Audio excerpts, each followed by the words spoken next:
Muri Zimbabwe nokuchingamidza nemufaro kwese kwamungadai muchitiona muri pano paBombshell Television. Kana uchangosvika unokumbirisisawo kuti uite sei usubscribe pakano paBombshell Television. Mushe malatest musha zvinopisa nyaya dzinenge dzichiitika, nyaya dzinenge dzichitrenda dzatoitawana pasocial media tobva takupaiwo kuti muone musazoita zvokunzwa kuti hanzi. So kana uri munyowani please ndokumbirisisawo usakanganwe kusubscribe pano pachannel yedu yeBombshell Television. So nyaya ndaya nayo inyaya yasecurity guard uyo anga achidyirwa bota kana kuti anga achingangurirwa mukadzi anga achiita chihure apa achichiita naPastor wekuchechi kwake. Saka zvinizvi ari kunzi aingozvinzwa murume uyu ndewekukwekwe ari kunzi aingozvinzwa paenda kubasa ndofunga pa-night shift Pastor vachisara vachiuya vachingangura zvavo vachidya bota.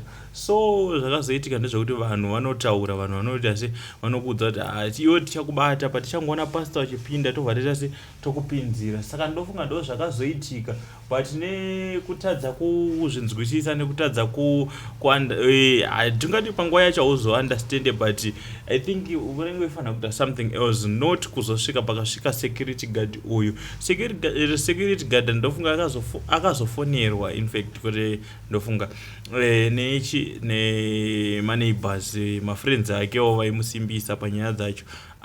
Vadzoka zveshuwa ari kuona hei munhu waMwari wati tichiti ameni chiti aireceive yakatonyura vakatorita se vatori panguva yebonde. Saka ndo zvakabva zvamurwadza zvakanyanya kusvika pakuti akatora pfuti yaaishandisa kubasa abva atongozvipfura abva afira ipapo nekuda kwechihure chemukadzi. Tell us what do you think in the comment section. Thank you.